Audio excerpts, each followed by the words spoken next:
The millionaire forgets his 7-year-old son locked in the car until the housekeeper does this. Subscribe to the channel and comment where you're watching from. The California sun cast long shadows across the pristine marble driveway of the Blackstone estate as Maria Esperanza fumbled with her keys at exactly 6:47 a.m. After 15 years of cleaning homes in Beverly Hills, she had developed an almost supernatural punctuality, a trait that had kept her employed by families who demanded perfection in everything, including their staff's reliability. The wrought iron gates, each worth more than most people's annual salary, stood slightly ajar, unusual for a family obsessed with security and privacy.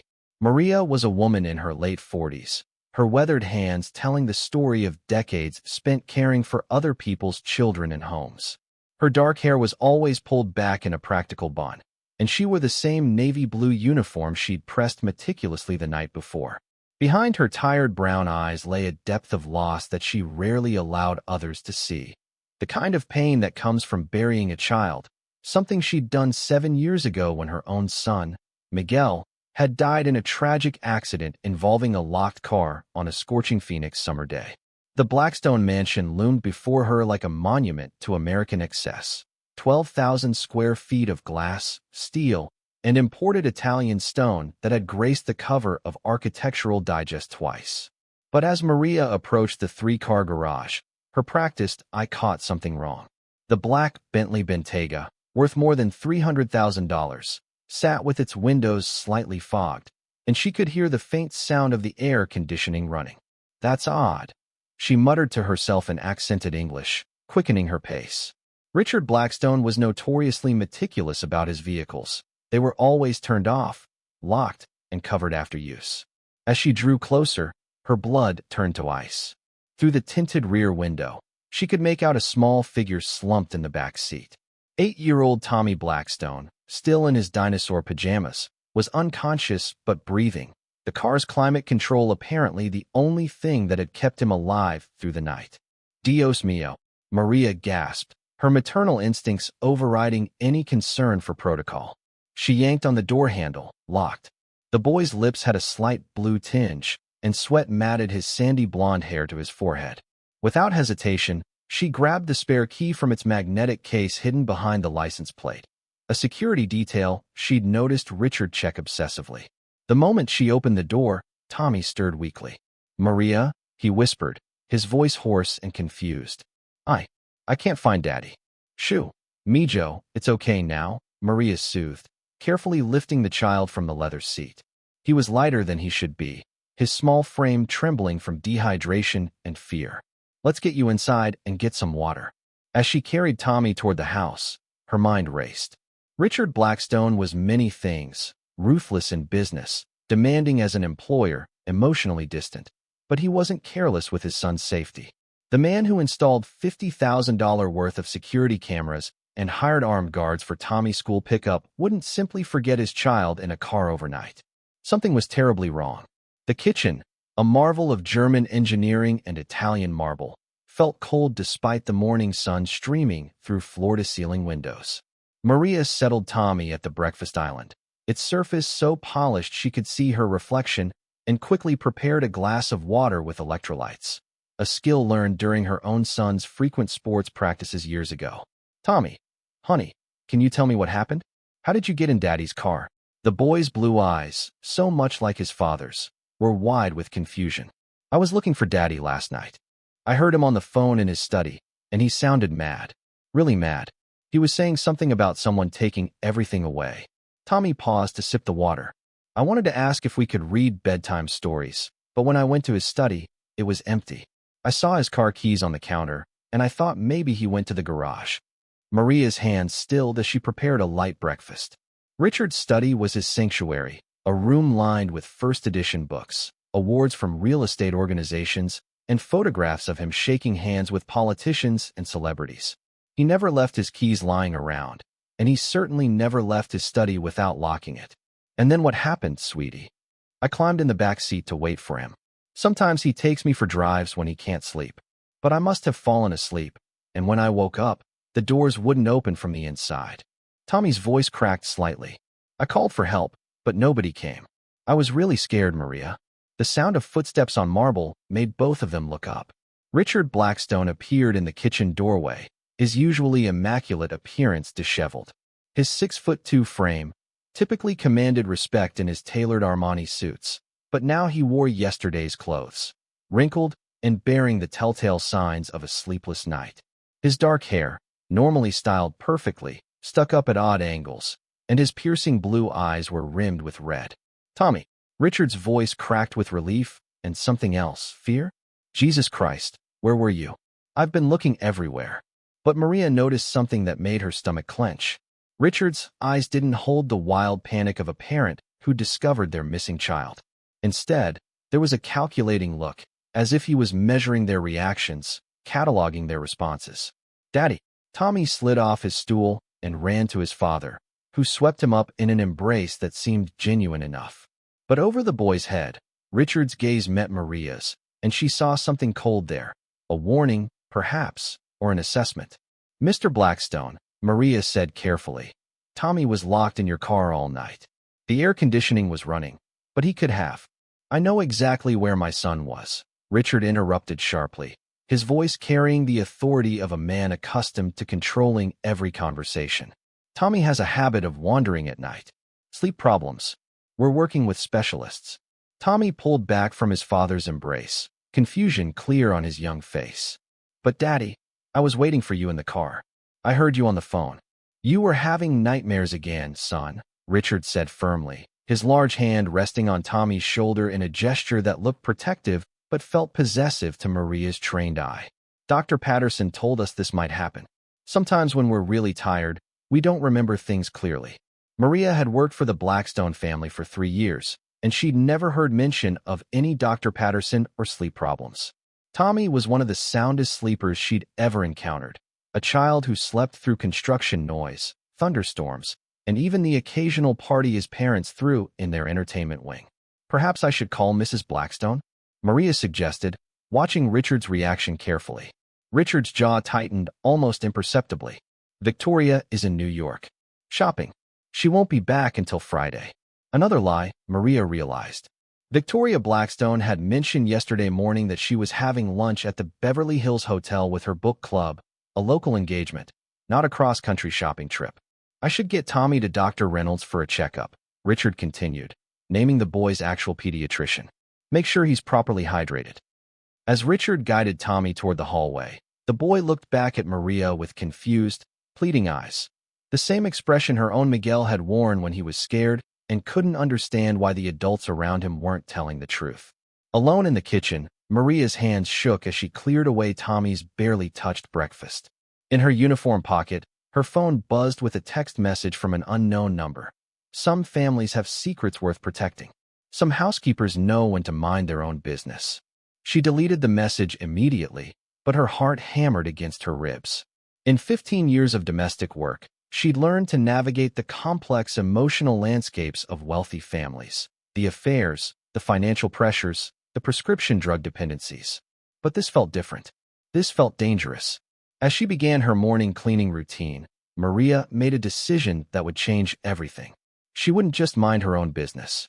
Not this time. Not when a child's safety was at stake. She'd failed to protect Miguel, but she wouldn't fail Tommy. The question was, who was she protecting him from?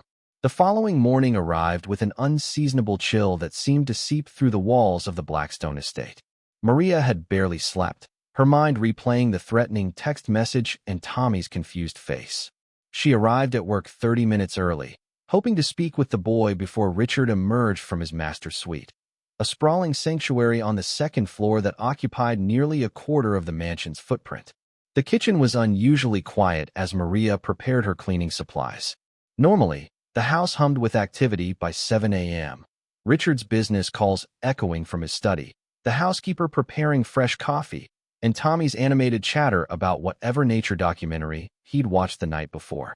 But today, an oppressive silence hung over the marble corridors like fog over the Pacific Coast Highway. Maria? Tommy's small voice came from behind her. He stood at the kitchen entrance in his school uniform, navy blazer, crisp white shirt, and the burgundy tie of Pemberton Academy, Beverly Hills' most exclusive private school. But his usual enthusiasm was replaced by a hollow look that reminded Maria too much of children who'd seen things they shouldn't have. "Good morning, Mijo," Maria said softly, kneeling to his eye level. "How are you feeling today?" Tommy glanced nervously toward the hallway. "Daddy said I'm not supposed to talk about yesterday. He said it would upset people if they knew I got confused about things." His 8-year-old voice carried a weight that broke Maria's heart. "But Maria, I wasn't confused. I remember everything." Before Maria could respond, the sharp click of Italian leather shoes on marble announced Richard's arrival. He swept into the kitchen like a man reclaiming his territory, his appearance once again flawless. Charcoal Tom Ford suit, perfectly knotted silk tie, and the kind of confident stride that had earned him a reputation as one of Los Angeles's most ruthless real estate developers.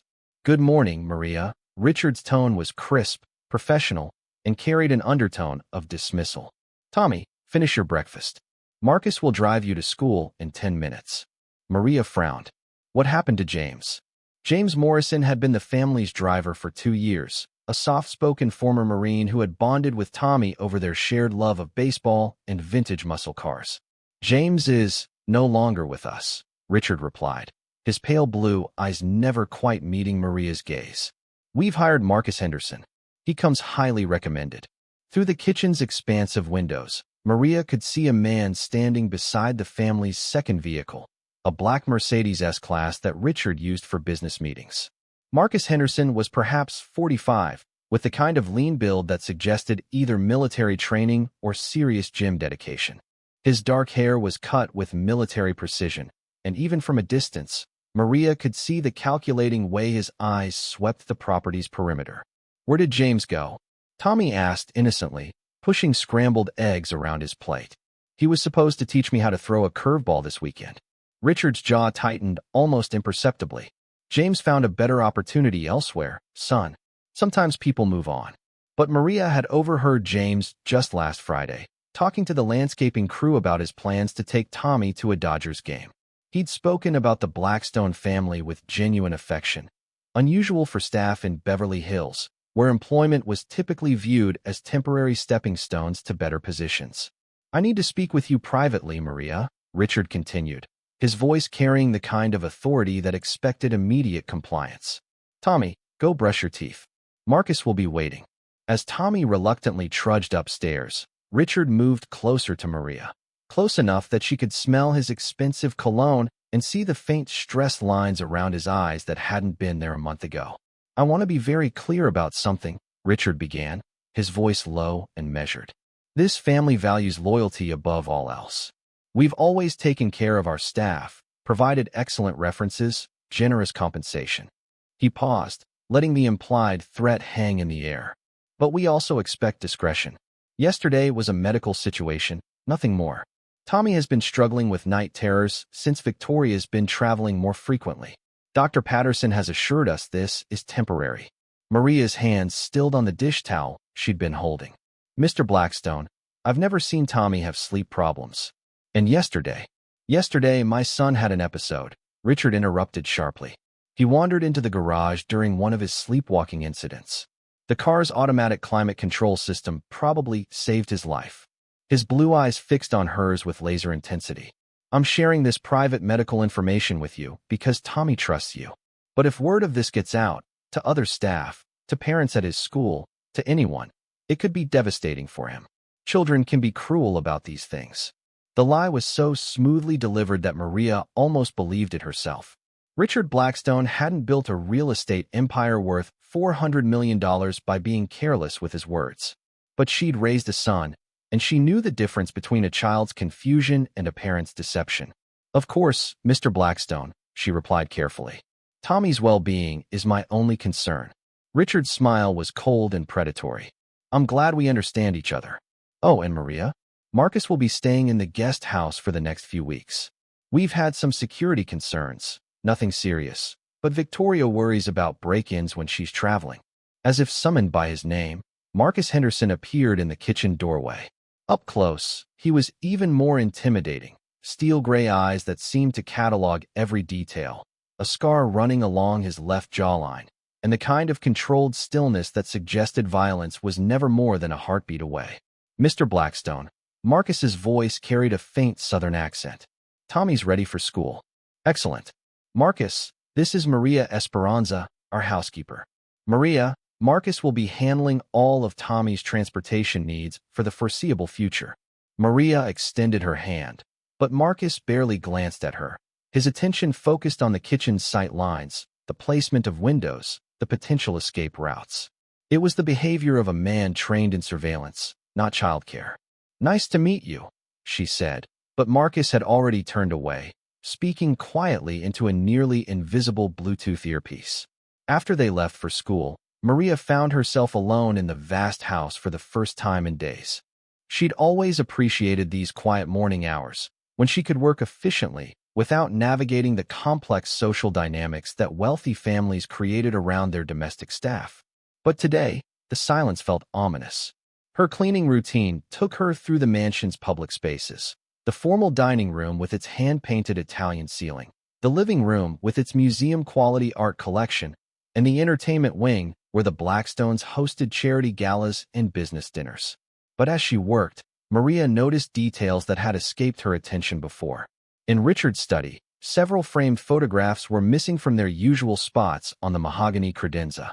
The family pictures that had documented Tommy's growth from toddler to second grader were gone, replaced by generic real estate awards and business magazines. More disturbing, the family's personal calendar, usually filled with Tommy's school events, doctor appointments, and playdates, had been stripped clean of entries beyond the current week. The master bedroom revealed even more troubling signs. Victoria's walk-in closet, normally organized with obsessive precision, showed gaps where entire sections of clothing had been removed. Her jewelry case, a custom Italian piece worth more than most people's cars, was completely empty except for a few inexpensive pieces that Maria had never seen her wear. But it was in Tommy's room that Maria discovered the most disturbing evidence. Hidden behind his bookshelf, she found a small notebook in Tommy's careful 8-year-old handwriting. The entries were dated, starting 3 weeks ago. Daddy was yelling on the phone again. Something about money and someone named Catherine. I don't know who Catherine is. Mommy cried after dinner, but said it was allergies. Mommy packed 2 suitcases, but said she was only going to lunch. I asked if I could come, but she said no and looked scared. James asked me if everything was okay, but I didn't know what to say. I heard Daddy tell someone on the phone that the problem would be handled permanently. I don't know what that means, but it sounded bad. The final entry was dated yesterday, written in shakier handwriting. I wasn't sleeping when I got in the car. I was hiding from the man who came to talk to Daddy. He said bad words, and Daddy looked scared. I've never seen Daddy scared before. I hid in the car, but then I couldn't get out and nobody came even when I screamed. Maria's hands trembled as she returned the notebook to its hiding place. Tommy hadn't been sleepwalking or having night terrors. He'd been hiding from something, or someone, that had frightened his father badly enough to make Richard Blackstone, one of the most powerful men in Los Angeles, look scared. Her phone buzzed with another unknown number. Curious housekeepers don't last long in Beverly Hills. Consider this your final warning. This time, Maria didn't delete the message. Instead, she screenshot it and saved it to a secure cloud folder, a precaution her late husband, a police officer, had taught her years ago. As she heard Marcus's Mercedes returning from the school run, Maria made a decision that would set everything in motion. She wouldn't just protect Tommy from whatever was happening in this house. She was going to find out exactly what Richard Blackstone was so desperate to hide. Marcus Henderson moved through the Blackstone estate like a predator studying territory he intended to claim. Over the following week, Maria observed him with the careful attention of someone who had learned to read danger in the subtle signs others missed. The way he positioned himself to watch all entrances, how his hand instinctively moved toward his jacket when unexpected sounds echoed through the house. And most disturbing of all, the clinical detachment with which he observed Tommy. Unlike James, who had treated the 8-year-old like a beloved nephew, Marcus maintained the emotional distance of a prison guard. When Tommy chattered excitedly about his school projects or asked questions about Marcus's military service, the man responded with monosyllabic answers that effectively ended any attempt at connection. He's not very friendly, Tommy confided to Maria on Thursday morning as they waited for Marcus to bring the car around. The boy stood at the kitchen window, his small shoulders slumped with disappointment. I asked him about his favorite baseball team, and he said he doesn't watch sports. I asked about his family, and he said that was classified information. What does that mean, Maria? Maria's heart ached for the child's confusion. Tommy was naturally gregarious, the kind of boy who could strike up conversations with strangers at the grocery store and leave them smiling. To be met with such coldness from someone who spent hours with him daily was clearly taking its toll. Some people are just more private. Me, Joe, she said gently, though privately she wondered what kind of driver described family information as classified. Her answer to that question came sooner than expected. That afternoon, while Marcus was collecting Tommy from school, Maria discovered him in Richard's study, not cleaning or performing any household duty, but seated behind Richard's massive desk, speaking quietly into his phone while scrolling through files on Richard's computer.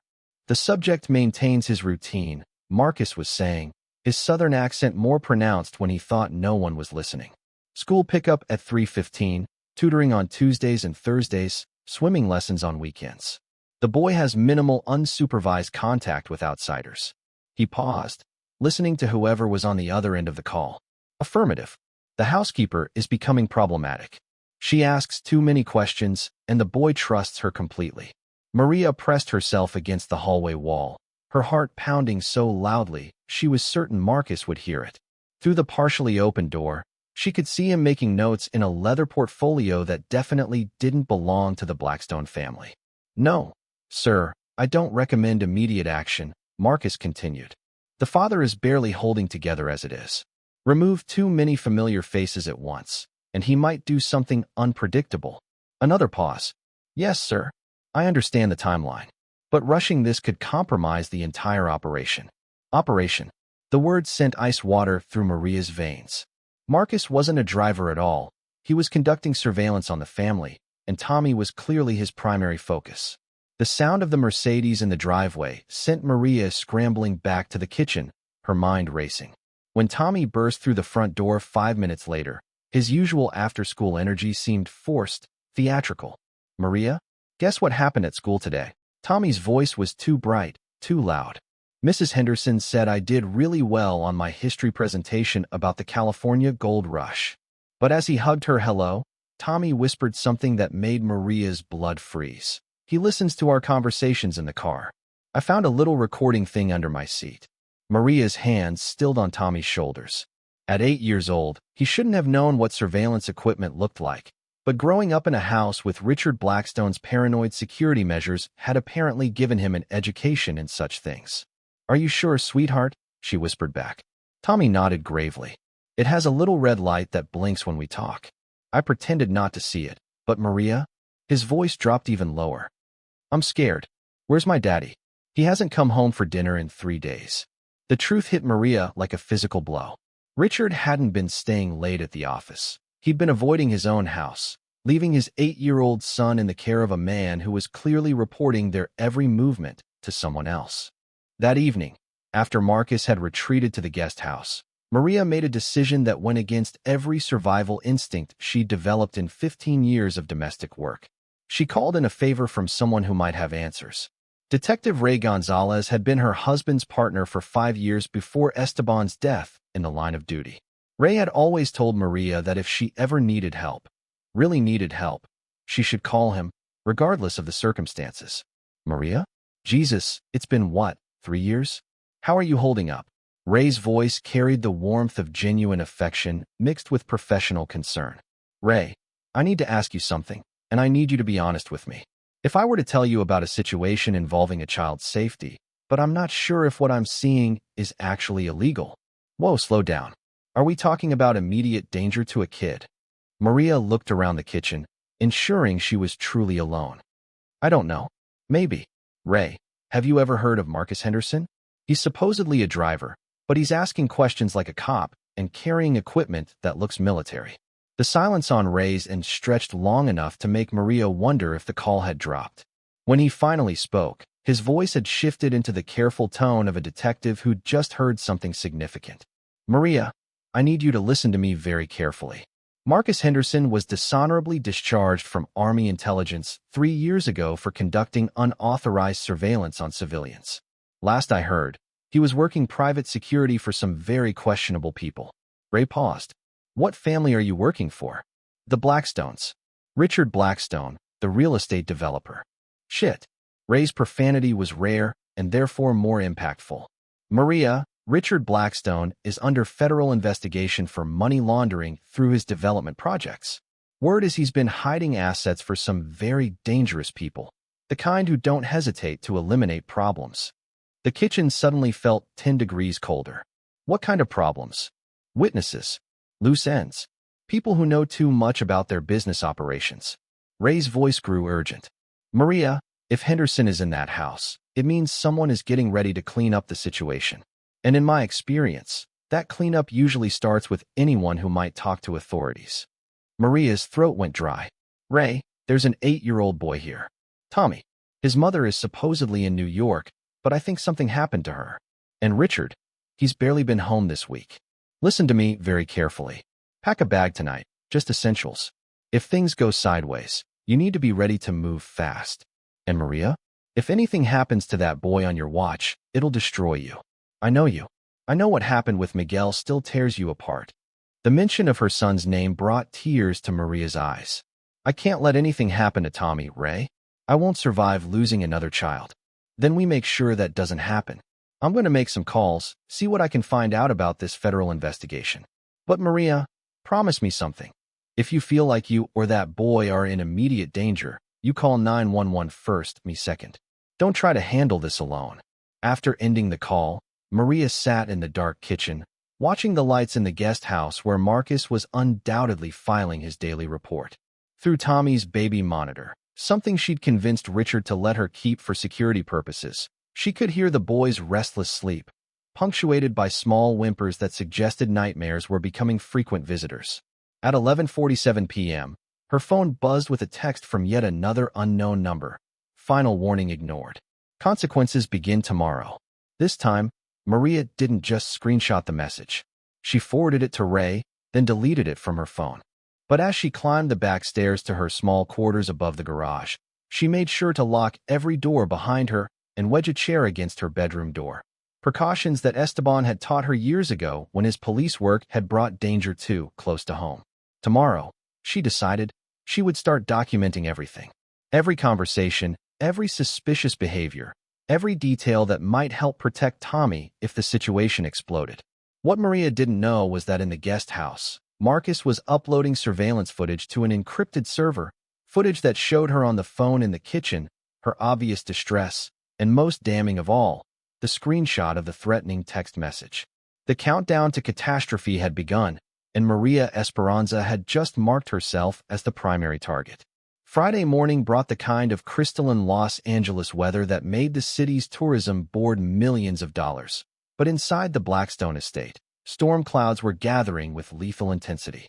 Maria arrived to find Victoria Blackstone's silver Porsche Cayenne in the circular driveway, a vehicle that shouldn't have been there if she was still in New York on her supposed shopping expedition. Victoria emerged from the SUV looking like she'd been through a hurricane. Her usually immaculate blonde hair hung in stringy tendrils around her face. Her designer clothes were wrinkled and stained. And most shocking of all, her perfectly manicured hands bore scratches and what looked suspiciously like rope burns around her wrists.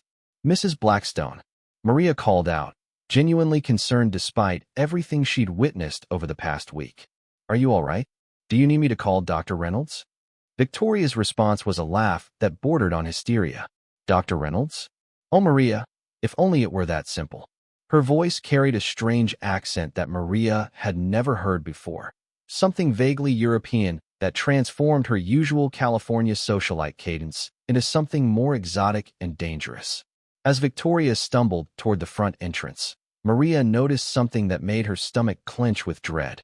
The woman's left hand, which had always borne her massive diamond wedding set, was now completely bare. Not just missing the rings, there were no tan lines, no indentations from years of wearing jewelry. It was as if the rings had never existed at all. Where's Tommy? Victoria asked, her blue eyes darting around the foyer with the paranoid intensity of someone who expected threats from every shadow. At school, ma'am. Marcus picked him up at the usual time.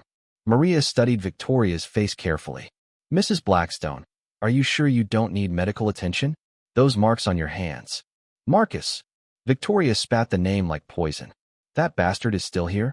I told Richard this would happen. I told him that bringing Henderson into this would be suicide for all of us. Maria's pulse quickened. Victoria knew exactly who Marcus was, and clearly, she wasn't happy about his presence in their home. Ma'am, I don't understand. Isn't Marcus just the new driver? Victoria's laugh was bitter and sharp. Driver? Oh, honey, Marcus Henderson isn't here to drive anyone anywhere. He's here to make sure none of us can run when everything falls apart. She moved closer to Maria, her voice dropping to an urgent whisper. How much do you know about my husband's business dealings? I only know what I read in the newspapers, ma'am. Real estate development, commercial properties, money laundering. Victoria interrupted flatly. Richard has been washing cash for the Kozlov organization for 3 years. Russian mob money, flowing through shell companies and fake development projects. Her eyes were wild, desperate. And now they want their investment back, plus interest, and Richard can't pay. Maria felt the floor seem to shift beneath her feet. The Kozlov organization was notorious even among Los Angeles law enforcement, a Russian crime syndicate that had expanded into California's entertainment and real estate industries with ruthless efficiency. Mrs. Blackstone, we should call the police. The police? Victoria's voice cracked with hysteria. Maria, half the LAPD's real estate investments go through Richard's companies. And the other half? They're scared shitless of the Russians. She grabbed Maria's shoulders with surprising strength. There's something else you need to know. Something about me. Victoria moved to Richard's study, pulled out a locked drawer that she opened with a key hidden behind a picture frame, and withdrew a manila folder that looked like it had been through a fire. My name isn't Victoria Blackstone, she began, her hands trembling as she opened the folder. It's Catherine Moreau, and until 5 years ago, I was a forensic accountant for the FBI's Financial Crimes Unit. Maria's legs nearly gave out. Your federal law enforcement? Was. Past tense. Victoria, Catherine, spread the folder's contents across Richard's desk. I was investigating the Kozlov organization's money laundering operations when I discovered Richard's involvement. But instead of building a case against him, She trailed off, shame coloring her features. You fell in love with him, Maria finished softly. Worse, I saw an opportunity to disappear from a life that was killing me slowly. My handler at the bureau was corrupt, feeding information to the very people we were supposed to be investigating. I had evidence that could have brought down a dozen federal agents, but I knew that if I tried to report it, I'd end up dead within a week. Catherine pulled out a death certificate bearing the name Catherine Moreau, dated 5 years earlier. I staged my own death in a car accident, used my law enforcement contacts to create the Victoria Blackstone identity, and convinced Richard to marry me as protection for both of us. But something went wrong, Maria said, understanding beginning to dawn. Everything went wrong. Richard fell deeper into debt with the Russians. I got pregnant with Tommy, except Tommy isn't Richard's biological son. Catherine's voice broke. He's the son of my FBI handler, the corrupt agent who was trying to kill me. And now the Kozlova have figured out who I really am. The implications hit Maria like a physical blow. Tommy was the son of a corrupt federal agent, raised by a money-laundering real estate developer, with a mother who was supposedly dead and living under a false identity. The rope burns on your wrists, Maria said quietly. 3 days of questioning in a warehouse in San Pedro. They wanted the location of evidence I'd hidden before faking my death. Financial records that could destroy their entire American operation. Catherine rolled up her sleeves, revealing bruises that made Maria gasp. I told them the truth, that I destroyed everything when I decided to disappear. But they didn't believe me. How did you escape? I didn't escape. They let me go. Catherine's voice was flat with despair. Because they have a better plan now. They're going to kill Richard, make it look like a suicide brought on by financial ruin. They're going to kill me and make it look like I couldn't live without my husband. And Tommy? What about Tommy? A tragic accident. Poor little boy, traumatized by his parents' deaths, wandering into traffic or falling into the pool. Marcus is here to make sure it all goes smoothly. Maria's maternal instincts exploded into protective fury. We have to get him out of here. Now. With what money? Using which identity? Maria, I'm legally dead, and Richard's accounts are all frozen by federal investigators. We have no resources, no allies, and nowhere to run that the Kozlovs can't find us. Through the study window, Maria could see Marcus's Mercedes pulling up to the circular drive. Tommy would be coming through that door in 60 seconds, walking into a house where 3 different parties, the Russian mob, federal investigators, and a woman living under a false identity, were all planning his future without his knowledge or consent. There's something else, Catherine said urgently. The reason they grabbed me in San Pedro? Someone tipped them off about a meeting I had with a journalist. Someone who knew I was planning to go public with everything. Who? That's what I need to find out. Because whoever it is, they're in this house, and they're reporting our every move to people who want us all dead.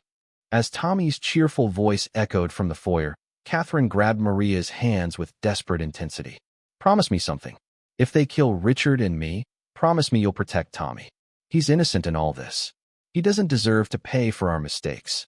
Maria looked into the eyes of a woman who had sacrificed everything, her identity, her career, her safety, to protect a child who wasn't even biologically connected to the man she'd married. I promise, Maria said, meaning it with every fiber of her being. What neither woman knew was that their entire conversation had been monitored through surveillance equipment that Marcus had installed throughout the house. As Tommy ran toward his mother's voice, calling out his excitement at her unexpected return, Marcus was already on the phone with his handlers. The endgame had begun, and the Blackstone family had less than 24 hours to live. The reunion between Catherine and Tommy was heartbreaking in its intensity. The 8-year-old boy clinging to his mother with the desperate grip of a child who had sensed, on some primal level, that his world was disintegrating. Catherine held him just as tightly, her tears falling silently onto his sandy hair as she whispered promises that Maria feared she wouldn't be alive to keep. "Mommy, you look different," Tommy said, pulling back to study his mother's face with the brutal honesty of childhood. "You look scared. Just tired from traveling, baby. Mommy's been working very hard." Catherine's voice was steady despite the terror in her eyes. "Tell me about school. How was your week with Marcus?" Tommy's face darkened immediately. "I don't like him, Mommy. He's not nice like James, and he asks weird questions about our family. And he is recording things in the car." Catherine's eyes snapped to Maria's over Tommy's head, confirming what they both feared. Marcus wasn't just observing the family. He was building a detailed profile of their routines, relationships, and vulnerabilities. "What kind of questions does he ask, sweetheart? Like, do we have family in other places? Do we have special hiding spots in the house? Do you and Daddy have friends who might come visit unexpectedly?" Tommy's voice dropped to a whisper. "And yesterday, he asked if I knew how to swim really, really well. It was a weird question cause he knows I take swimming lessons every Saturday." The implication sent ice through Maria's veins. Marcus was cataloging potential accident scenarios, drowning being one of the most common ways wealthy children died in Beverly Hills, where every mansion seemed to feature an elaborate pool complex. The sound of Richard's Aston Martin in the driveway cut through their conversation like a blade. Through the floor-to-ceiling windows, they could see him emerging from his vehicle with the mechanical movements of a man operating on pure survival instinct. His usually immaculate appearance was disheveled, his tie askew, his expensive suit wrinkled, and most telling of all, his hands were shaking badly enough to be visible from 50 feet away. "Catherine." Richard's voice was hoarse when he entered the study. "Jesus Christ, I thought you were dead. When you didn't come home Tuesday night, and your car was found at LAX. "It's a long story," Catherine replied carefully, aware that Tommy was listening to every word. "We need to talk. Privately." "Tommy, go play in your room for a few minutes," Richard said, his father's authority intact despite his obvious distress. "Mommy and Daddy need to discuss grown-up things." After Tommy reluctantly left, Catherine closed the study door and turned to face her husband with an expression that was part relief, part accusation. "Richard, they know everything. The Russians know who I really am. They know about the FBI investigation, and they know you've been using their money to cover losses in your legitimate business." Richard collapsed into his leather chair as if his legs could no longer support his weight. "How much do they know?" "Everything, including the fact that you've been skimming money from their operations to pay for Tommy's private school, this house, our lifestyle." Catherine's voice was steady, but her hands were trembling. "They also know that federal agents raided 3 of your development sites yesterday morning." Maria, who had been pretending to dust the bookshelf while listening to every word, felt her blood turn to ice. Federal raids meant the situation was far beyond anything local police could handle. The feds have been building a case for 18 months, Richard said quietly. They offered me a deal 3 weeks ago, full cooperation in exchange for witness protection for my family. But Catherine, if I take that deal, the Russians kill us all before we can testify, Catherine finished. I know. That's why I've spent the last 5 years trying to find another way out. Richard looked up at his wife with something approaching hope. What kind of other way? Catherine moved to the window, checking to ensure Marcus wasn't approaching the house. Before I faked my death, I copied financial records that prove the Kozlov organization has been bribing federal judges, FBI agents, and at least 3 members of Congress. Records that could bring down their entire American operation. You said you destroyed those records. I lied. To you, to the Russians, to everyone. Catherine's voice was barely above a whisper. I've been waiting for the right moment to use them, but that moment never came. Until now.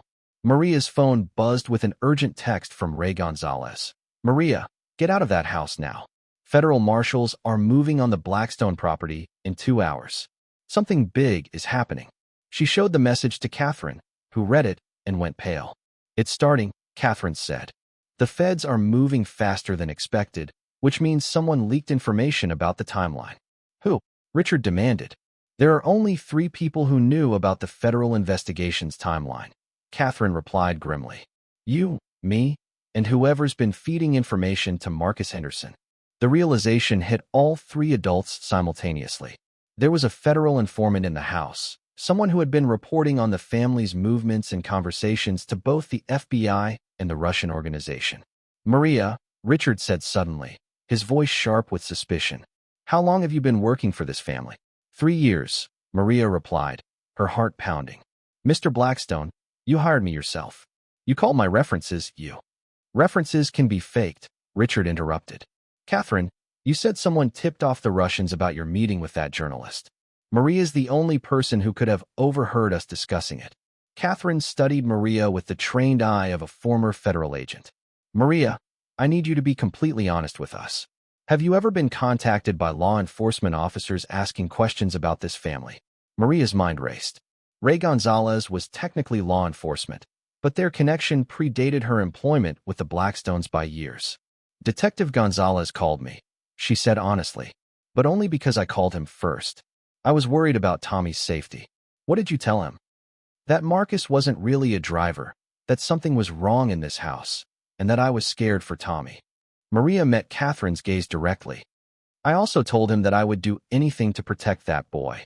Richard stood abruptly, moving to his wall safe and removing a pistol that Maria hadn't known existed. We can't trust anyone. For all we know, this Detective Gonzalez is on the Russian payroll or working with the corrupt FBI agents Catherine mentioned. Richard, don't. Catherine's voice was steady but urgent. If we start turning on each other now, we're doing their work for them. Divide and conquer is exactly what they want. The sound of footsteps in the hallway made all 3 adults freeze. Tommy appeared in the doorway, his young face bright with innocent excitement. Daddy, there are cars coming up our street. Big black cars with those special antennas like you see in movies. Tommy's enthusiasm was oblivious to the terror his announcement had just struck into the adults' hearts. Through the study windows, they could see a convoy of black SUVs moving up the private road toward the Blackstone estate. Federal vehicles, moving with the purposeful coordination of a major law enforcement operation. It's too late, Catherine whispered. They're here. Richard chambered a round in his pistol, his hands no longer shaking. Catherine, take Tommy upstairs. Maria, you need to leave. Now. But Maria Esperanza, who had already buried 1 child and sworn never to fail another, stood her ground. I'm not leaving Tommy. Whatever happens here, that boy needs someone who will protect him no matter what. As the federal convoy reached their circular driveway, none of them noticed Marcus Henderson slip out the back door of the guest house, carrying a small duffel bag and moving with the urgent efficiency of a man whose cover had just been blown. The final act of the Blackstone family's destruction was about to begin, and Maria was the only person in the house who wasn't armed with either a weapon or a federal badge. The first federal agents through the door moved with the practiced precision of a SWAT team executing a high-risk warrant. Maria found herself pressed against the study's mahogany paneling, watching in horror as armed men in tactical gear flooded through the Blackstone Mansion's marble foyer like a black tide of authority and violence. Federal agents. Richard Blackstone, you are under arrest for money laundering, racketeering, and conspiracy to defraud the United States government. The voice belonged to a woman in her 40s, her dark hair pulled back in a severe bun, her FBI windbreaker pristine despite the chaos swirling around her. Agent Sarah Chun moved through the house with the confidence of someone who had studied every blueprint, every exit, every potential hiding spot in the sprawling estate.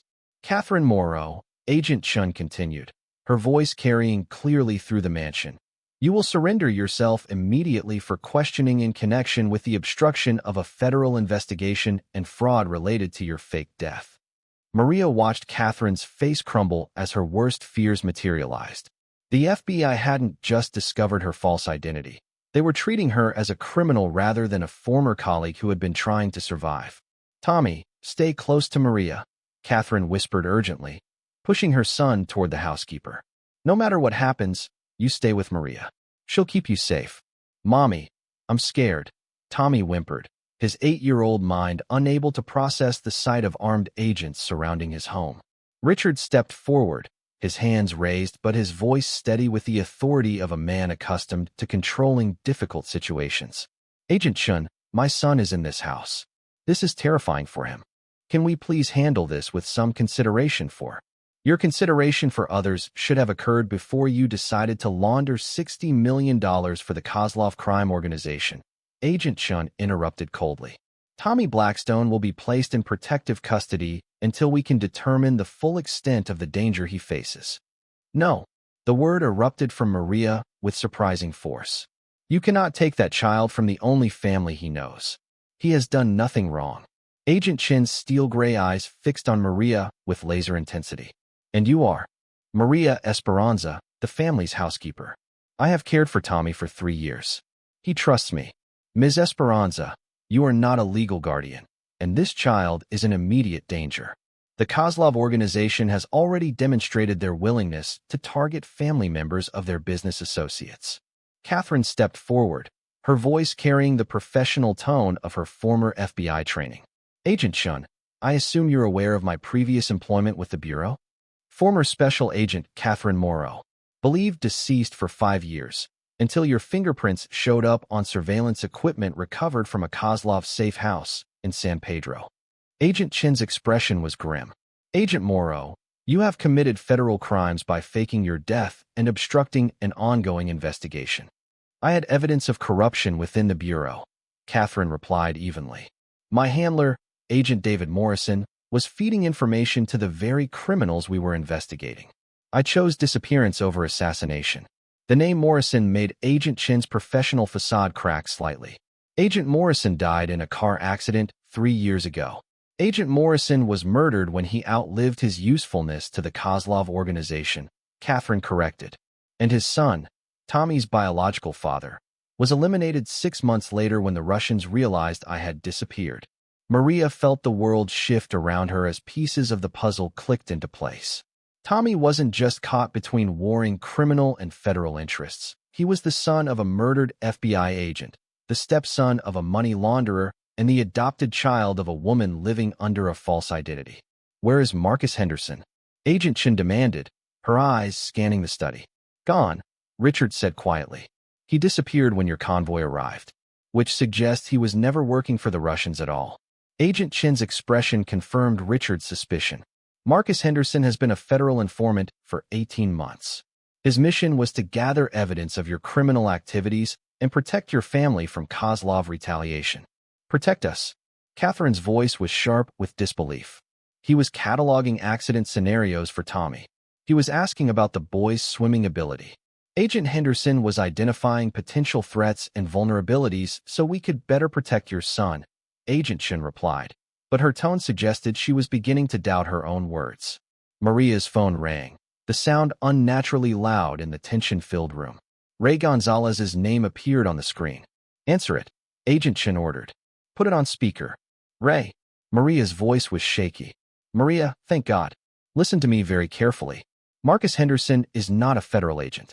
He was discharged from the Army for conducting unauthorized surveillance, and he's been working as a freelance operative for whoever pays the highest price. Agent Chin's face went white. That's impossible. Henderson has been filing reports with our field office for. Your field office has been compromised, Ray interrupted.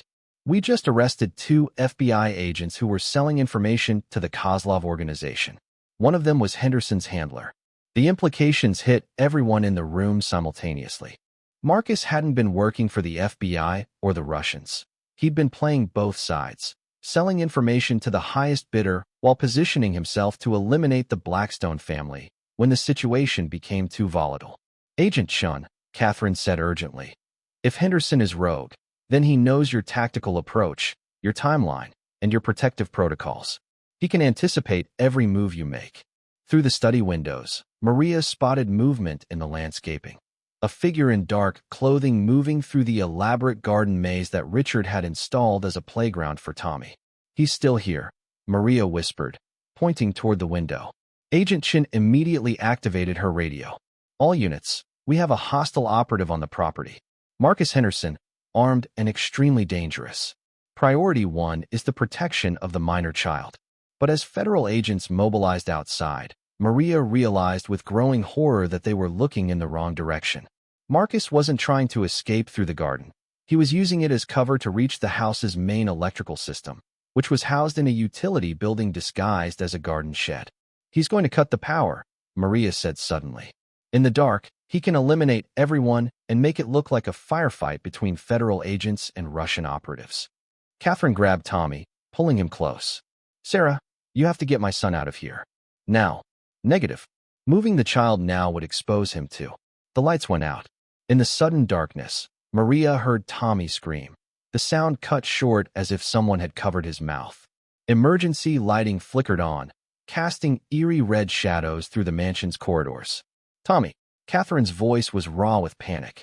He's got the boy. Came Marcus Henderson's voice over Agent Chin's radio. A radio he shouldn't have had access to. Anyone tries to follow me, the kid dies. You have 30 minutes to clear all federal agents from the property. After that, I start sending pieces. Agent Chin's professional composure finally cracked. Henderson, you son of a bitch, he's an 8-year-old child. He's a $60 million insurance policy, Marcus replied coldly. 30 minutes.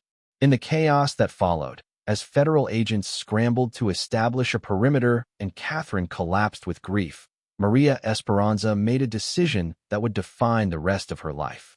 She was going to get Tommy back, with or without federal assistance. And Marcus Henderson was going to learn that threatening a child in the presence of a mother who had already lost one son was the last mistake he would ever make. The emergency lighting cast blood-red shadows through the Blackstone mansion as Maria slipped away from the chaos in Richard's study. While federal agents coordinated their response and Catherine wept for her missing son, Maria moved through the house with the silent efficiency of someone who had spent 3 years learning every creak, every blind spot, every secret passage that wealthy families inevitably built into their estates. She knew something the federal agents didn't. Tommy had shown her his hiding places during countless games of hide-and-seek. More importantly, she knew the house's original blueprints included a series of maintenance tunnels that connected the main house to the guest quarters, tunnels that Richard had never bothered to seal during the mansion's renovation. Maria's phone buzzed with a text from an unknown number. Smart housekeepers stay out of situations that don't concern them. Last warning. She deleted the message without reading it twice. Threats had lost their power to intimidate her the moment Marcus Henderson had put his hands on Tommy. The entrance to the maintenance tunnel system was hidden behind a false panel in the laundry room, accessible only if you knew to press a specific sequence of decorative tiles. Tommy had discovered it during one of his explorations, delighting in the secret passages that made his home feel like a castle from his favorite adventure books. The tunnel was narrow, barely 4 feet high, forcing Maria to crawl through decades of dust and spider webs. But it would bring her to the guest house without crossing the open ground where federal snipers were establishing their positions. As she crawled through the darkness, Maria's mind raced through everything she knew about Marcus Henderson. Ray had described him as dishonorably discharged from Army intelligence, which meant he had specialized training in interrogation, surveillance, and elimination. He was physically powerful, professionally paranoid, and now cornered with nothing left to lose. But Maria had advantages he couldn't anticipate. She had spent 15 years working in the homes of powerful people, learning to become invisible while observing everything. She knew how to move through spaces without making noise, how to read the subtle signs of danger, and most importantly, she knew that desperation could make ordinary people capable of extraordinary things. The tunnel emerged in the guest house's utility closet, behind stacked towels and cleaning supplies. Maria could hear voices above her. Marcus speaking on what sounded like multiple phones, his tone shifting between languages. Russian, she realized. Marcus wasn't just a rogue agent. He was actively negotiating with the Kozlov organization. Understand the timeline has accelerated, Marcus was saying in accented English. Yes, I have the boy. The federal raid provides perfect cover for eliminating the entire family. Maria's blood turned to ice. Marcus wasn't planning to ransom Tommy. He was going to use the chaos of the federal operation to murder everyone and blame it on crossfire between agents and Russian operatives. She eased the closet door open just wide enough to see into the guest house's main room. Marcus stood with his back to her, Tommy bound to a chair beside him. The boy was conscious but terrified, duct tape covering his mouth, his wide eyes darting around the room as if searching for an escape route that didn't exist. On the table beside Marcus were weapons that made Maria's heart skip beats: military-grade firearms, explosive devices, and most chilling of all, syringes filled with clear liquid that she suspected was intended to simulate drug overdoses. 30 minutes is too long. Marcus continued into his phone. Chen's people are establishing a perimeter. I move now, eliminate the targets, and extraction happens during the confusion. Maria realized with growing horror that Marcus was planning to murder Richard and Catherine while making it appear that federal agents had accidentally killed them during the raid. Tommy's death would be the tragic aftermath, a traumatized child who couldn't live without his parents. Her phone vibrated with another message, this one from Ray. Maria, where are you? Federal agents say you've disappeared from the house. She typed back quickly. Guest house. Henderson has Tommy. Planning to kill everyone in next few minutes. Ray's response was immediate. Do not engage. Wait for backup. But Maria could see Marcus checking his weapons, could see Tommy's increasing panic as the 8-year-old began to understand that the adults around him were planning violence. There wasn't time for backup. Maria had one advantage that Marcus couldn't predict: maternal desperation combined with intimate knowledge of the guest house's layout. She had cleaned this space hundreds of times, knew that the main room's lighting was controlled by a single switch near the kitchen, and that the emergency generator Richard had installed would take 30 seconds to restore power after a blackout. 30 seconds in complete darkness against a trained killer who was holding an 8-year-old boy hostage. Maria took a deep breath, whispered a prayer for her deceased son Miguel to give her strength, and flipped the guest house's main circuit breaker. The room plunged into absolute darkness. What the hell? Marcus's voice was sharp with alarm. Maria moved by memory and instinct, using the couch as cover while navigating toward Tommy's position. She could hear Marcus fumbling for a flashlight, his professional training warring with the disorientation of unexpected circumstances. Federal agents, she shouted in her most authoritative voice, hoping to confuse Marcus about how many people were in the room. Release the child immediately. Marcus's response was a muzzle flash as he fired toward the sound of her voice, the bullet embedding in the wall inches from where she crouched behind the leather sofa. Tommy, it's Maria, she whispered urgently. When I say run, you run toward my voice. The emergency generator kicked in, bathing the room in harsh fluorescent light that revealed Maria behind the couch and Marcus standing over Tommy with his pistol aimed at the boy's head. Well, Marcus said, his voice carrying the cold satisfaction of a predator who had cornered his prey. The loyal housekeeper. You should have minded your own business, Maria. Let him go, Maria said, standing slowly with her hands raised. He's just a child. He has nothing to do with any of this. He has everything to do with this. Tommy is the son of Agent David Morrison, the FBI agent who was supposed to be my protection inside the bureau. When Morrison got greedy and the Russians eliminated him, They needed a new insurance policy. Marcus's smile was completely without warmth. A child makes excellent leverage. Maria's heart broke as she saw Tommy's expression. Confusion and terror at learning his biological father had been murdered, combined with the 8-year-old's inability to fully comprehend the adult world of violence and betrayal that had destroyed his family. The Russians don't want the boy, Marcus. They want Richard's cooperation and Catherine's silence. You can accomplish that without hurting Tommy. Actually, I can't. Marcus pressed the gun barrel against Tommy's temple, making the boy whimper behind his tape gag. The federal investigation has proceeded too far. The only way to contain the damage is to eliminate everyone who knows about the Kozlov organization's American operations. Including yourself? Marcus's confidence faltered slightly. What do you mean? You think the Russians are planning to extract you after this? Marcus, you've been working both sides, selling information to whoever pays the most. The Kozlovs don't trust people like you. They use them and then eliminate them. You're lying. Am I? Maria took a small step forward. Check your extraction plan. I bet your Russian contacts told you to eliminate the Blackstone family and then wait for pickup at a specific location. A location where they'll have a sniper waiting to make sure you never testify about their operations. Marcus's eyes flickered with uncertainty, and in that moment of doubt, Maria made her move. She lunged not at Marcus, but at the chair holding Tommy, knocking it over and sending the boy rolling toward the kitchen while she absorbed Marcus's first shot in her shoulder, spinning her around but not stopping her momentum. Run, Tommy. Run to the house. The 8-year-old boy, freed from his restraints when the chair hit the ground, scrambled toward the guest house door as Maria and Marcus struggled for control of the weapon.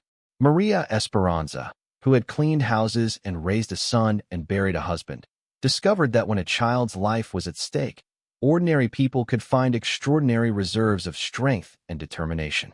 Marcus Henderson was about to learn that underestimating a mother's protective instincts was a fatal mistake. The gunshot that echoed from the guest house sent federal agents scrambling across the Blackstone estate's manicured grounds. But Tommy Blackstone reached the main house first, bursting through the kitchen door with tears streaming down his dirt-stained face and blood on his small hands. Blood that wasn't his own. Maria's hurt. Tommy screamed as he threw himself into Catherine's arms. The bad man shot Maria, but she made me run. She saved me. Agent Chen immediately coordinated the tactical response, while Catherine held her son with the desperate intensity of a mother who had thought she'd lost him forever. Through the kitchen windows, they could see federal agents surrounding the guest house, but the building had gone ominously silent after that single gunshot. Tommy, honey, I need you to tell me exactly what happened, Catherine said gently, kneeling to his eye level despite her hands shaking with adrenaline and fear. Marcus had me tied up in a chair, and he was talking on the phone in different languages, Tommy said between sobs. He said he was going to hurt you and Daddy, and that it would look like an accident. But then the lights went out, and Maria came to save me. Richard, who had been coordinating with federal agents, turned to face his son with an expression of dawning horror. Tommy, what exactly did Marcus say about us? Try to remember his exact words. Tommy wiped his nose on his sleeve, his 8-year-old mind working to recall details that could be crucial evidence. He said the federal raid was perfect cover for eliminating the whole family. And he said something about injection drugs to make it look like overdoses. Agent Chen's face went pale. Staged overdoses would explain away any evidence of struggle. Henderson was planning a complete cleanup operation. There's something else, Tommy continued, his voice small but steady. When Maria was fighting with Marcus, he said something about my real daddy. He said my real daddy was an FBI agent who got killed by the Russians. Catherine's composure finally cracked completely. Tommy, baby, I wanted to tell you when you were older, when you could understand. I understand. Tommy interrupted with startling maturity. My real daddy was Agent Morrison. Marcus said he was supposed to protect people, but he got greedy. And now the bad Russians want to kill our whole family because Daddy Richard helped them with money stuff. Agent Chen studied the boy with professional interest. Tommy, you're very smart. Did Marcus say anything else about the Russians? Any names or locations? Tommy nodded eagerly, pleased to be treated like his information mattered to adults. He kept saying Kozlov and talking about someone called the Pakhan. And he said something about a boat at Marina del Rey where they keep people who cause problems. The adults in the room exchanged glances that Tommy was too young to interpret. Marina del Rey was Los Angeles' largest marina, with thousands of boats and minimal security, the perfect location for a criminal organization to operate a detention facility. Agent Chun, Catherine said urgently. If the Kozlovs have a facility at the marina, that's where they would have taken other witnesses, other people who could testify against their organization. Before Agent Chun could respond, her radio crackled with an update that made everyone's blood run cold. Agent Chun, this is Tactical Team Leader. We have the guest house secured. One body inside. Adult male, multiple gunshot wounds. No sign of the housekeeper. Marcus is dead? Catherine asked. Confirmed. But Maria Esperanza is missing. There's blood trail leading from the guest house toward the estate's rear gate, but it disappears at the property line. Tommy's face crumpled with fresh tears. Maria's hurt because of me. She got shot saving me, and now the bad people have her. Richard knelt beside his son, his voice gentle despite the chaos around them. Tommy, Maria saved you because she loves you. That's what people do when they love someone. They protect them no matter what. But Agent Chun was already coordinating a manhunt. All units, we have a missing civilian, likely wounded, possibly taken by hostile operatives. Maria Esperanza, Hispanic female, approximately 48 years old, last seen wearing navy blue uniform. Tommy tugged on Agent Chun's jacket. You're looking in the wrong place. What do you mean, sweetheart? Maria told me once that if bad people ever came to our house, she had a plan to keep me safe. She said there were places in Beverly Hills where people like her could hide, places where rich people never look. Catherine felt a surge of hope. Tommy, did Maria ever tell you about these places? Kind of. She said there was a network of housekeepers and nannies and gardeners who helped each other when families got dangerous. She said sometimes people who work for rich families have to disappear for a while. Agent Chin's expression shifted from skepticism to understanding. In her years investigating financial crimes among Los Angeles' elite, she had encountered hints of an informal support system among domestic workers, a shadow network that helped undocumented immigrants, abused employees, and others who needed to vanish from situations that could turn deadly. If Maria is part of that network, Agent Chin mused, she could stay hidden for weeks while we search for her. But she's hurt, Tommy protested. She needs a doctor. Richard's phone rang, the caller ID showing his personal attorney's number. David, this isn't a good time. Richard, shut up and listen, came David Hartwell's voice, tense with urgency. I just received a call from someone claiming to be your housekeeper. She says she has information that could end the federal investigation and neutralize the Russian threat, but she'll only meet with Tommy present. That's impossible. Maria doesn't even know you exist. She knew about the safe deposit box at First National, Richard. She knew about the offshore accounts you never told the FBI about. And she knew that you've been hiding assets that could pay back every penny you owe the Kozlov organization. The revelation hit Richard like a physical blow. Maria had somehow discovered financial records he thought were completely secure, accounts that contained enough money to satisfy his Russian creditors and possibly earn him a reduced sentence in federal court. David, where does she want to meet? Griffith Observatory. 1 hour. She says to bring the boy and Agent Chun, but no other federal personnel. She claims she can prove that this entire situation was orchestrated by someone much higher up the food chain than anyone suspects. Agent Chun shook her head firmly. Absolutely not. We're not exposing a child to additional risk based on the demands of. I want to go. Tommy interrupted with surprising firmness. Maria saved my life. If she needs my help, I want to help her. Catherine looked at her son with a mixture of pride and terror. At 8 years old, Tommy was displaying more courage and loyalty than many adults she'd known. There's something else, David continued over the phone. She asked me to tell you that the person who's been orchestrating this situation is someone you trust completely, someone who's been in your house recently, someone who knew about the federal timeline and the Russian demands. That's impossible. The only people who knew everything were. Richard's voice trailed off as the implications became clear. Agent Chin's expression had gone deadly serious. Mr. Blackstone, who else had complete access to your house, your family's schedules, and your business communications? The answer, when it came, would shatter everything the Blackstone family thought they knew about loyalty, trust, and betrayal. And at Griffith Observatory, Maria Esperanza was preparing to reveal a conspiracy that reached much deeper into Los Angeles's power structure than anyone had imagined. A conspiracy that had been using the Blackstone family as pawns in a much larger and more dangerous game. Griffith Observatory sat perched on the southern slope of Mount Hollywood like a modernist temple overlooking the sprawling metropolis of Los Angeles. As the sun began its descent toward the Pacific, casting long shadows across the city's endless grid of streets, Maria Esperanza waited in the observatory's main rotunda, her left arm in a makeshift sling and her dark eyes scanning every entrance for signs of the federal agents she knew would be hidden among the tourists and astronomy enthusiasts. The gunshot wound in her shoulder throbbed with each heartbeat, but the pain was manageable, nothing compared to the agony of losing Miguel or the terror she'd felt watching Marcus Henderson hold a gun to Tommy's head. She had treated the wound herself using supplies from a veterinary clinic in East LA, courtesy of the network of domestic workers who had learned to provide medical care without involving authorities who might ask uncomfortable questions about immigration status. When Tommy burst through the observatory's main entrance, his small face lighting up with relief at seeing her alive, Maria had to fight back tears. Behind him came Catherine, Richard, and Agent Chun, their expressions varying from hope to suspicion to professional wariness. Maria, Tommy ran to her, but stopped short when he saw her injured arm. Are you okay? I was so scared the bad people took you. I'm fine, Mijo, Maria said softly, kneeling to his level despite the pain it caused. I promised I would protect you, and I keep my promises. Agent Chin approached with the cautious respect of someone who had just learned not to underestimate the quiet woman in the navy blue uniform. Ms. Esperanza, you claim to have information that could resolve this situation. People are dead. Families are in danger. What exactly do you know?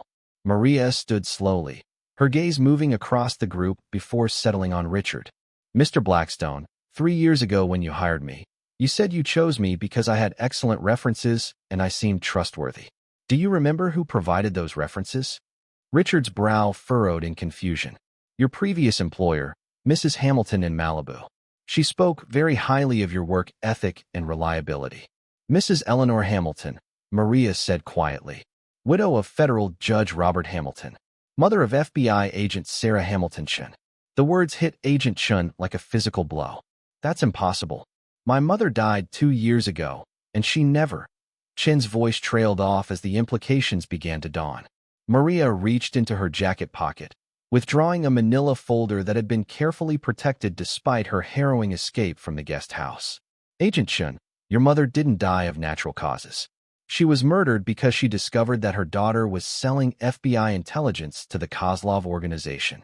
You're lying, Chun whispered, but her voice lacked conviction.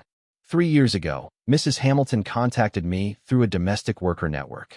She said she needed someone trustworthy placed in the Blackstone house, someone who could observe and report back to her privately. She was investigating corruption within the FBI, and she suspected that her own daughter was involved. Maria opened the folder, revealing photographs, financial records, and transcripts of recorded phone conversations. Your mother discovered that you were being blackmailed by the Russians.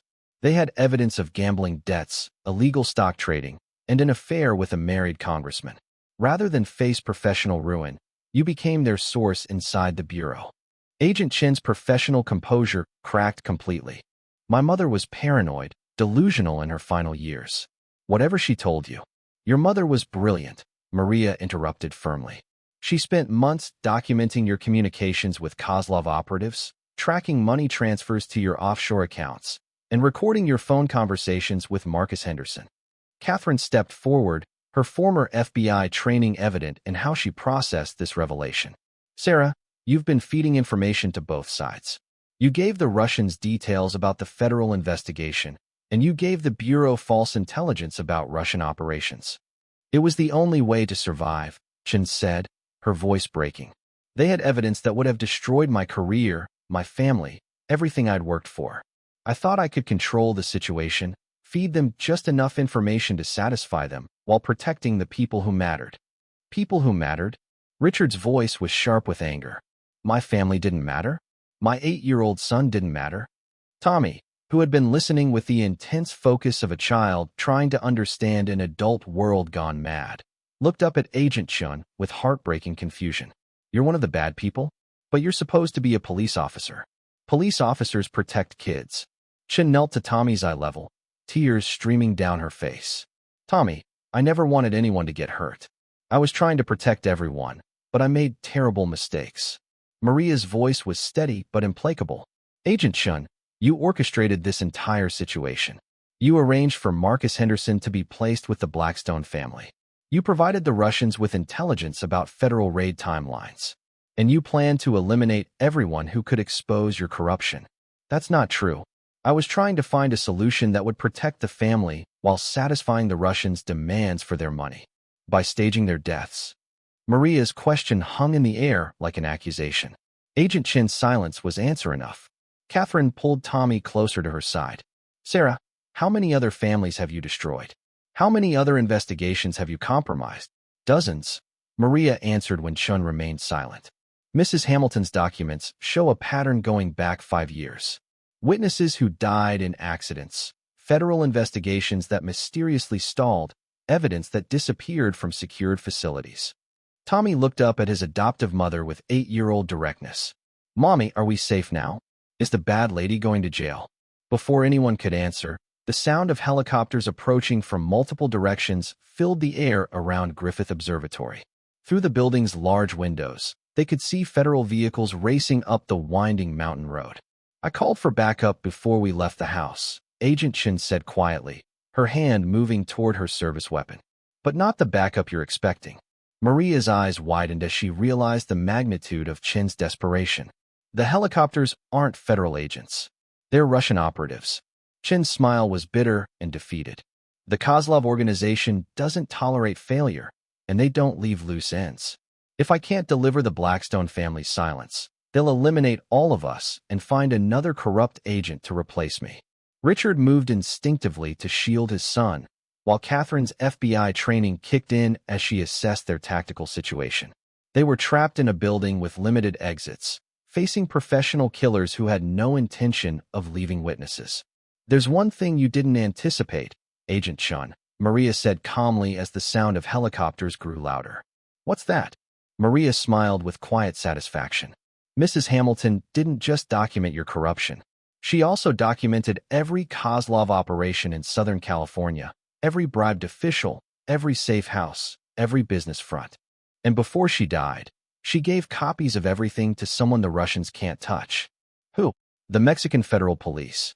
It turns out the Kozlov organization has been using Los Angeles as a staging ground for trafficking operations into Mexico. The Mexican government has been very interested in this information. As if summoned by her words, a third wave of aircraft appeared on the horizon. Mexican law enforcement helicopters operating under a joint task force agreement that Agent Chun had never anticipated. The final battle for the Blackstone family's survival was about to begin, with Maria Esperanza holding the key to justice that could save them all, or destroy them if the wrong people got to it first. Tommy pressed closer to Maria, his small hand finding hers. Maria, are we going to be okay? Maria looked down at the brave little boy who had become the center of an international conspiracy and made him the same promise she'd made when she first held him as a baby. Yes, Mijo. We're going to be okay. I promise. The standoff at Griffith Observatory lasted exactly 17 minutes. 17 minutes that felt like hours as federal helicopters, Russian operatives, and Mexican law enforcement aircraft circled the iconic building like mechanical vultures. But the resolution came not through violence, but through the quiet courage of an 8-year-old boy who had learned that sometimes the most powerful weapon against corruption is simple, honest truth. Tommy Blackstone stepped away from the adults who were arguing about jurisdictions and extraction plans, walked to the observatory's main telescope, and picked up the public address microphone used for astronomy presentations. My name is Tommy Blackstone. His young voice echoed across the rotunda and through the building's exterior speakers, carrying clearly to every aircraft circling above. I'm 8 years old, and I want everyone to know that Maria Esperanza saved my life. She's not a criminal. She's a hero. The simple declaration, broadcast to dozens of law enforcement officers, media helicopters that had begun arriving, and hundreds of tourists who had become inadvertent witnesses, changed the entire dynamic of the situation in ways that tactical planning could never have achieved. Agent Chin's hand fell away from her weapon as she realized that killing a family in front of hundreds of witnesses, including international law enforcement, was no longer a viable option. The Russian helicopters began withdrawing as their pilots recognized that the situation had become too public for their usual methods of problem resolution. "Tommy, come away from there," Catherine called softly, but her voice carried pride rather than fear. "No, Mommy. I want everyone to know the truth." Tommy's voice was steady, carrying the kind of moral clarity that adults often lose in their complicated worlds of compromise and corruption. Agent Chun is one of the bad people. She was supposed to protect families, but instead she helped the Russians hurt people. Maria found out the truth and tried to save us. Agent Sarah Chun looked around the rotunda at the faces surrounding her. Richard and Catherine Blackstone, whose family she had nearly destroyed. Tommy, whose innocence made her corruption seem even more monstrous. And Maria Esperanza, whose quiet integrity had ultimately exposed years of her carefully hidden crimes. "You're right, Tommy," Chin said quietly, removing her FBI credentials and placing them on the floor. "I am one of the bad people, and I'm sorry." The arrest came swiftly after that. Agent Chin surrendered without resistance to the joint task force that had been coordinated between American and Mexican authorities. Her confession, delivered in front of multiple witnesses and recorded by numerous devices, would eventually lead to the exposure of the largest corruption network in FBI history. But for Maria, the real victory came 3 months later, in a courtroom in downtown Los Angeles where she stood before a federal judge holding Tommy's hand as she officially became his legal guardian. The legal proceedings had been complex beyond anything Maria could have imagined. Catherine's false identity had been resolved through a plea agreement that recognized her cooperation in exposing the corruption network. She would serve 2 years in federal prison for fraud related to faking her death, but would be released in time to maintain a relationship with Tommy as he grew up. Richard's case was more complicated. His money laundering activities had been extensive, but his cooperation with authorities and his genuine efforts to repay the stolen funds had earned him a sentence of 5 years, with the possibility of early release for continued cooperation. The Kozlov organization's American operations had been dismantled through coordinated raids across 6 states, using the intelligence that Eleanor Hamilton had gathered before her death. Marcus Henderson's role as a double agent had been exposed posthumously, revealing a network of freelance operatives who sold their services to whoever paid the highest price. But for Tommy, the most important change was much simpler. He now lived in a modest apartment in Silver Lake with Maria, attended a public school where he was learning Spanish from classmates whose families had emigrated from Mexico, and slept soundly every night knowing that the woman who had saved his life would be there when he woke up. "Maria, do you think my mom and dad still love me?" Tommy asked one evening as they worked together on his homework at their small kitchen table, a table that cost less than one of the Blackstone mansion's decorative vases, but where Tommy felt more secure than he ever had in Beverly Hills. "Mijo, your parents love you more than anything in the world," Maria replied, helping him with a math problem. "Sometimes adults make very bad choices, but that doesn't change how much they love their children. Your mama Catherine chose to protect you by telling the truth, even though she knew it would mean going to prison. Your papa Richard gave up all his money to make sure you would be safe. That's what love looks like sometimes." Tommy nodded thoughtfully, then looked up at Maria with 8-year-old directness. "Do you love me too?" Maria's eyes filled with tears of joy rather than sorrow, for the first time since Miguel's death. "Tommy, I love you so much that I would fight anyone, anywhere, to keep you safe. You are my son now, just as much as if I had given birth to you. Even though I'm not Mexican like Miguel was. Love doesn't care about countries or skin color or languages, Mijo. Love only cares about what's in your heart." The apartment they shared was small, 2 bedrooms, 1 bathroom, a living room that doubled as Maria's office where she now worked as a freelance translator for immigration attorneys. But it was filled with things that had been missing from the Blackstone mansion: laughter, genuine conversations, and the kind of security that comes from trust rather than armed guards. Tommy's new school, Roosevelt Elementary, was a world away from the exclusive Pemberton Academy. Here, he learned alongside children whose parents were teachers, mechanics, small business owners, and domestic workers like Maria. His classmates didn't care that his adoptive mother cleaned houses for a living. They cared that she made the best Halloween costumes in the neighborhood, and that she always had time to help with their homework when their own parents were working late shifts.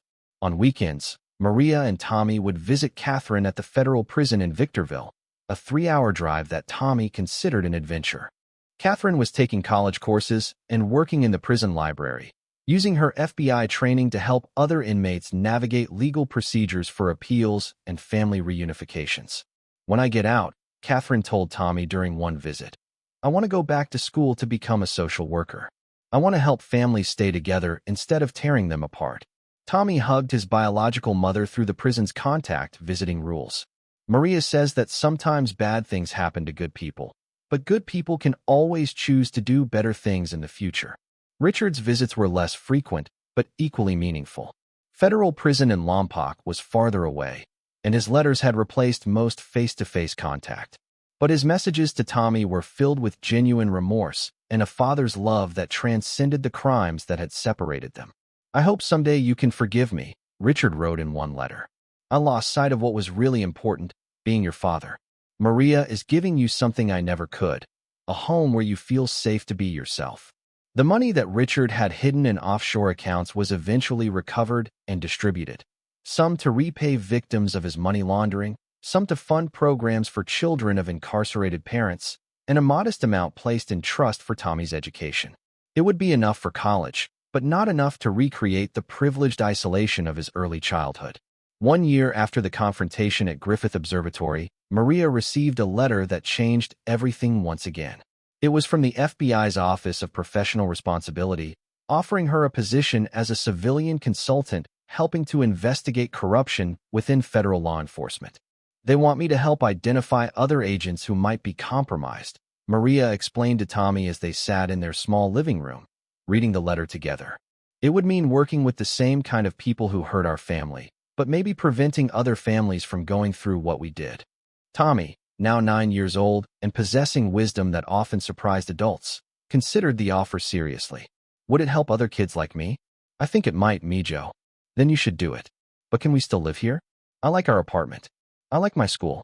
I like that Mrs. Rodriguez next door teaches me Spanish curse words when you're not listening." Maria laughed, the kind of genuine, joyful laughter that had been absent from her life for too many years. "We can stay here as long as you want, Tommy. This is our home now." As they sat together that evening, working on a jigsaw puzzle that depicted the Griffith Observatory where their new life had truly begun, Maria reflected on the journey that had brought them to this moment. She had started as a housekeeper trying to keep her job and protect a vulnerable child. She had become a guardian, a hero, and ultimately, a mother again. The wealthy families of Beverly Hills continued their complicated lives in their sprawling mansions, hiring new housekeepers and drivers and nannies to maintain their elaborate facades. But none of that mattered to Maria Esperanza anymore. She had found something more valuable than any salary or reference letter. She had found a family worth fighting for, and the knowledge that sometimes the most ordinary people are capable of extraordinary acts of love and courage. Tommy fell asleep that night curled up next to Maria on their second-hand couch, his head resting on her uninjured shoulder as a nature documentary played quietly on their small television. For the first time in years, Maria slept without nightmares, her dreams filled not with the sound of gunshots or threatening text messages, but with visions of Tommy's high school graduation, his college acceptance letter, and all the ordinary, wonderful moments that make up a life built on truth rather than secrets. Outside their apartment window, Los Angeles sparkled in the distance, a city of dreams and disappointments, of extraordinary wealth and desperate poverty, of families that stayed together and families that fell apart under the pressure of ambition and greed. But inside their small, safe home, Maria Esperanza and Tommy Blackstone had found something that all the money in Beverly Hills couldn't buy. The simple, powerful knowledge that love, real love, was always worth fighting for. Leave your like, subscribe to the channel, hit the notification bell, and if you watched until here, comment, "I watched until here," and leave your opinion about this story. Oh, and don't forget to watch the next video that appears on the end screen for you. It's very exciting.